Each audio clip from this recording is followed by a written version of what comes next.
Thragg versus Raditz, the strongest Viltrumite of today versus the weakest Saiyan in history. After dropping the last Invincible Dragon Ball related matchup, a lot of you have yapped in my comments about me downplaying the scaling of Invincible and how I'm biased against the verse, so I wanted to sit down and make those people mad yet again and explain this Viltrumite Bomb versus Coughing Saiyan matchup. Today, like I said, we will be taking who is regarded as the strongest Viltrumite besides Adult Mark, also known as Thragg, and put him up against Raditz, who is regarded as the weakest Saiyan around. Even despite Thragg's hype and the disrespect to Raditz's name, I believe both characters have unique enough scaling for their own matchup, as Thragg is much stronger than the Viltrumites that we've talked about in versus battles like Mark and Nolan, while Raditz is never talked about ever. So with that being said, I hope you guys enjoyed this video and the scaling that I'm using.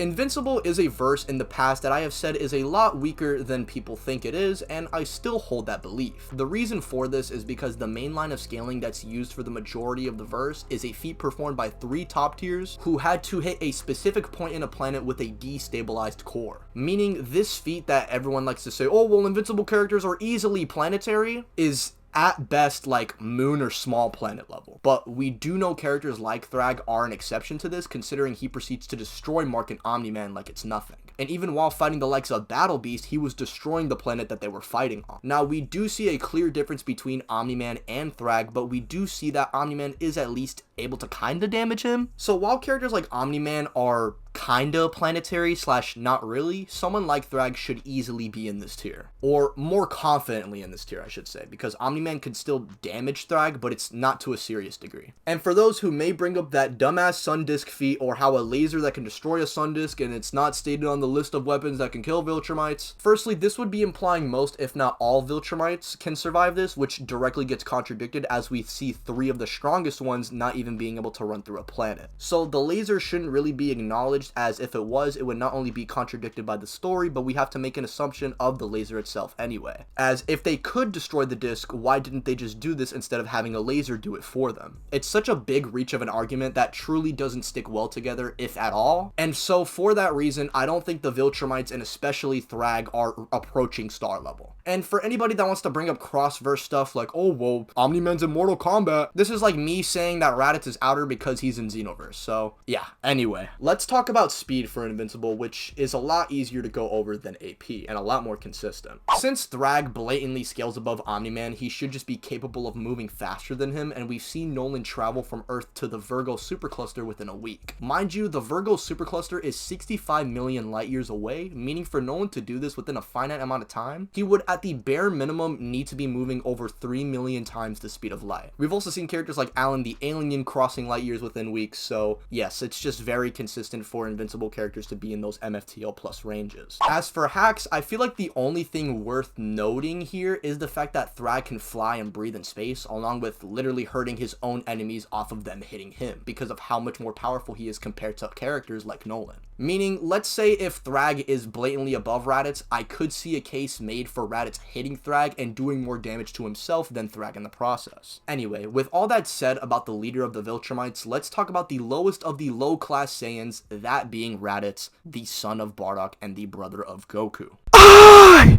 hate everything! Raditz, despite being considered by the Versus community to be Margit from Elden Ring or the level 1 boss for CrossVerse scaling, it's actually pretty ridiculous how powerful he is compared to the previous series, or also known as Dragon Ball. Because in retrospect, he really doesn't mean anything, but there was a point in time where Raditz was the greatest enemy that the Dragon Ball Earth had seen in a very long time, surpassing characters like King Piccolo, who is said to be capable of destroying the world. And we know that this is factually correct, and this isn't just a statement that's contradicted by feats, since Roshi, with his full power, who's below King Piccolo, was capable of vaporizing the moon. Based on the size of the moon, along with how quickly Roshi vaporized it, he would have needed potentially over 27 yotatons of TNT, which is enough energy to level a large planet. Roshi did this with a power level of 180. Mind you, Raditz's power level, depending on if you want to use certain guides, suggests he's ranging from 1200 to 1500 at max, meaning he's baseline 6 to 8 times stronger than Roshi, and this is me only basing this off of power levels, which mind you are far more exponential than you think, as I've mentioned in previous videos. Characters like Vegeta with the power level of 24k no diffs characters like Kui and Dodoria, who aren't even 1.5 times weaker than him.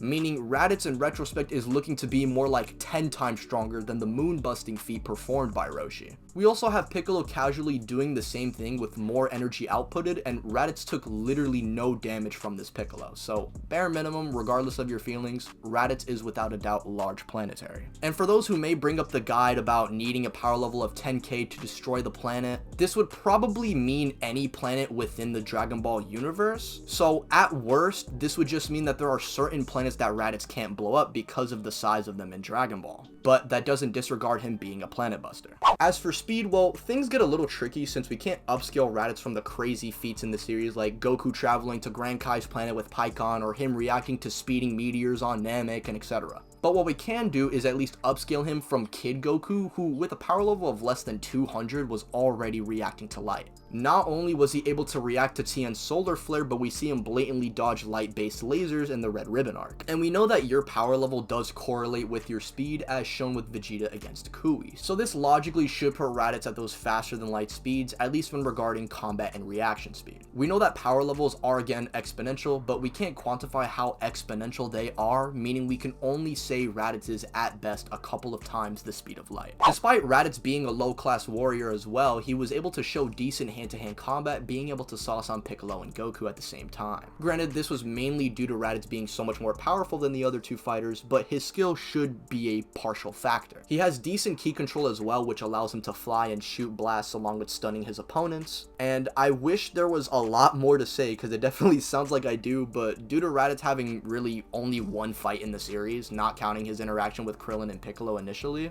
there's really nothing more to say for the low-class Saiyans, so let's see if the strongest Viltrumite can truly beat the weakest Saiyan. Now, in terms of raw power, I think they are just a lot farther apart than people may think. You might just jot it up to both of them being planetary, so they're relative, but they clearly have differing levels of planetary. Thragg, through upscaling from small planet busters, can more than likely destroy a planet, while Piccolo and even weaker people like Roshi, who are already showing off large planet busting levels of power, not only is the foundation saying that Raditz would naturally be more powerful, but the gap Raditz has over these characters who perform these feats would be bigger as well. Now, if you want to say through a sun disk that Thragg wins, or want to say something stupid like Invincible is canon to Marvel or Mortal Kombat, then I'll just use Xenoverse Raditz. But seriously, in terms of raw power, Raditz should just naturally be better, but I don't think the gap in AP here is as big as it is for other matchups that I've done. Think of their difference in AP similar to how the difference between Omni Man and Thragg was when they fought. I don't think Thragg can't hurt him, but he'd definitely be hurting himself more than he's hurting Raditz. However, I think the biggest factor to determine this battle is definitely speed, which I can't lie, Raditz is just simply never hitting Thragg. For perspective, Raditz at best is traveling a few times at the speed of light, while Omni Man and Alan, two characters Thragg is decently above, are able to travel millions of light years within weeks. While Raditz has the slightest edge in attack potency, Thragg has an even bigger edge in speed, and the biggest difference between these two is the fact that Raditz can't breathe in space and Thragg can. Not counting filler, we've never seen Saiyans actually breathe outside the vacuum of space, while Viltrumites are casually flying through space no problem. So as Thragg is trying to beat down Raditz and see that he's hurting himself more than he is hurting Raditz, he's either going to use his speed to get Raditz to destroy the planet and kill himself, which I'm not gonna lie, in character that's definitely possible, or he could just rage bait Raditz into going outside of the atmosphere and die. I genuinely can't see Thragg losing this matchup due to such a large gap in speed, along with not that big of a gap in AP. Like, yes, Raditz is definitely going to be doing way more damage, but that's not going to matter if he's never going to hit Thragg.